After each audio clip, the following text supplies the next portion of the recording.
एखाद्याची दृष्ट लागेल असं मिळून मिसळून वाढणारं प्रेमळ कुटुंब, पैशांची आणि प्रेमाची ही भरपूर सारी श्रीमंती.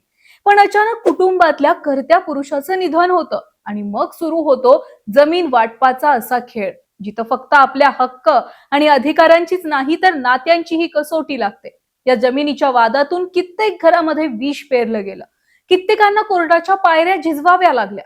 पण या सगळ्या गोंधळात सगळ्यात जास्त कोंडी होते ती वडिलांच्या लाडात मोठ्या झालेल्या घरातील मुलीची. लग्न होऊन सासरी गेलेल्या याच मुली नात्यामध्ये कडवटपणा कशाला म्हणून वडिलांच्या संपत्तीमध्ये आपला वाटा मागण्याची हिंमतच काय विचार सुद्धा करत नाहीत. पण खरंच वडिलांच्या संपत्तीमध्ये मुलींनाही वाटा मिळतो का? मुलींच्या हक्कासाठी कायद्यामध्ये नक्की काय तरतुदी करण्यात आल्या आहेत? सर्वोच्च न्यायालयाच्या अनेक महत्वपूर्ण निकालांनी स्त्रियांसाठी संपत्तीचा वाटा कसा मिळवला, या सगळ्याचा इतिहास ते वर्तमान असा विस्तृत असा आढावा घेणारा आजचा हा व्हिडिओ शेवटपर्यंत नक्की बघा. नमस्कार, मी प्रिया आणि तुम्ही पाहताय अर्थक्रांती. खरं तर अनेकांना आश्चर्य वाटू शकतं, पण भारताला स्वातंत्र्य मिळाल्यानंतर संपत्तीच्या वाटपासाठी 1956चा जो हिंदू उत्तराधिकार कायदा बनवण्यात आला होता, त्यामध्ये वडिलांच्या संपत्तीत मुलींना कोणताही वाटा देण्यात आला नव्हता. मुली लग्न केल्यानंतर सासरी निघून जातात, त्या दुसऱ्या घरच्या होतात, हा समज असल्यामुळं आणि त्या काळी महिलांच्या हक्कांची आणि अधिकारांची कुणालाच फारशी जाणीव सुद्धा नसल्यामुळे हा कायदा सुरूच राहिला. तब्बल स्वातंत्र्याची 60 वर्ष उलटली तरी सुद्धा घरातील स्त्रिया वडिलोपार्जित संपत्तीमध्ये आपला कोणताच वाटा मागू शकत नव्हत्या. पण 2005च्या हिंदू उत्तराधिकार कायद्यातील दुरुस्तीनं ही परिस्थिती बदलली. या कायद्यानं पहिल्यांदाच मुलींना सुद्धा वडिलांच्या वडिलोपार्जित संपत्तीत मुलां इतकाच समसमान अधिकार असतो हे स्पष्ट झालं. त्यामुळे मुलीच्या जन्मतःच तिला वडिलोपार्जित संपत्तीचा वाटा मिळाला आणि विशेष म्हणजे तिचं लग्न जरी झालं तरी तिचा हा अधिकार कायम राहणारा होता.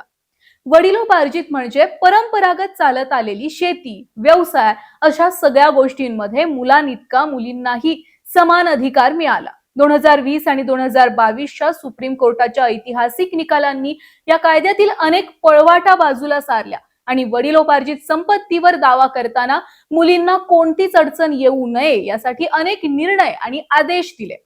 खेड्यापाड्यातील सातबाऱ्यावर महिलांची नावं ही चढवण्यात आली. पण मुलगी म्हटलं की परक्याचं धन ही मानसिकता लोकांच्या मध्ये आजही कायम असल्यामुळे अनेक भाऊ आपल्या बहिणींना तर कधी कधी वडीलच आपल्या मुलींना हा वाटा द्यायला तयार होत नाहीत. अगदी कायद्याच्या चौकटीत राहूनच मुलींना संपत्तीपासून दूर केलं जातं आणि हक्कसोड प्रमाणपत्र हे त्यासाठी एक टूल म्हणून वापरलं जातं. हक्कसोड म्हणजे घरातल्या संपत्तीवर मी स्वखुशीनं दावा सोडत आहे असं म्हणत त्यावर मुलीची स्वाक्षरी घेतली जाते. या हक्कसोड पत्रानंतर मुलीचा वडिलांच्या संपत्तीमध्ये कोणताच अधिकार राहत नाही. महाराष्ट्रामध्ये अगदी परंपरा असल्यासारखी ही पद्धत वापरली जाते.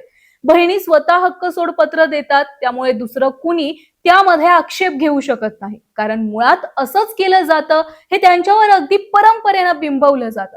माहेर तुटण्याची आणि कोर्टाची पायरी चढण्याची वाटणारी भीती यामुळे अनेक मुली या वडिलोपार्जित संपत्तीच्या वाट्याला जात नाहीत. पण इथं लक्षात ठेवण्यासारख्या काही महत्वाच्या गोष्टी आहेत. वडिलोपार्जित मालमत्ता म्हणजे जी 4 पिढ्यांपासून चालत आली आहे.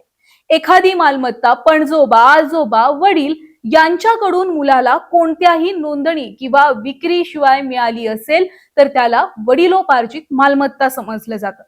या उत्तराधिकार कायद्यानुसार फक्त अशा वडिलोपार्जित संपत्तीतच मुलींना समान वाटा दिला जातो. पण वडिलांनी स्वतःच्या पैशाने जमीन खरेदी केली, घर बांधलं किंवा घर खरेदी केलं असेल तर अशी मालमत्ता कुणाला द्यायची याचा संपूर्ण अधिकार वडिलांना असतो. म्हणजेच अशा परिस्थितीमध्ये स्वतःच्या इच्छेनुसार कोणालाही स्वतःची संपत्ती देण्याचा वडिलांचा कायदेशीर अधिकार असतो. या मालमत्तेवर मुलगी कोणताही प्रकारचा दावा करू शकत नाही. वडिलांनी जर हयात असताना किंवा मृत्यूपत्रामध्ये ज्याला ही मालमत्ता किंवा संपत्ती दिली असेल तर तोच व्यक्ती या मालमत्तेचा मालक बनतो. पण समजा या मालमत्तेत हस्तांतर न करता वडिलांचा मृत्यू झाला तर अशा परिस्थितीमध्ये या मालमत्तेत मुलीला वाटा मिळू शकतो. वडिलांनी भेट म्हणून किंवा काही वैयक्तिक कारणासाठी बँक, संस्था किंवा दुसऱ्या व्यक्तीकडे जमीन हस्तांतरित केली असेल तर अशा परिस्थितीत सुद्धा त्या जमिनीवर मुलीचा कोणता अधिकार राहत नाही.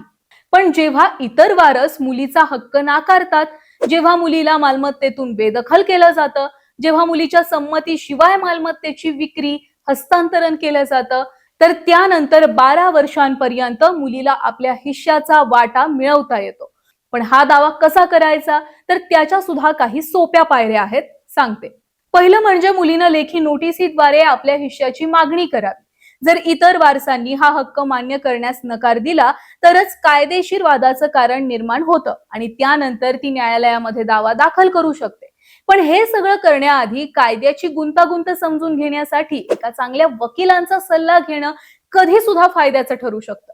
बाकी जिथं प्रश्न संपत्तीच्या वाटपाचा आणि मालमत्तेचा येतो, तिथं भांडणं, मानसिक तणाव आणि नात्यामध्ये कटुता आलीच. फक्त आपल्या स्वतःच्या हक्कासाठी भांडताना कायदा देखील आपल्या बाजूने आहे, हे मुलींना लक्षात ठेवावं. हाच या व्हिडिओच्या माध्यमातून सांगण्याचा प्रयत्न. बाकी तुम्हाला व्हिडिओ आवडला असेल तर तुमच्या प्रतिक्रिया आम्हाला अशा प्रकारचे आणखीन व्हिडिओ बनवण्यासाठी बळ देत राहील. बाकी व्हिडिओ संपताना आमच्या अर्थक्रांतीच्या चॅनलला लाईक करा, शेअर करा आणि अर्थात सबस्क्राईब करायला विसरू नका.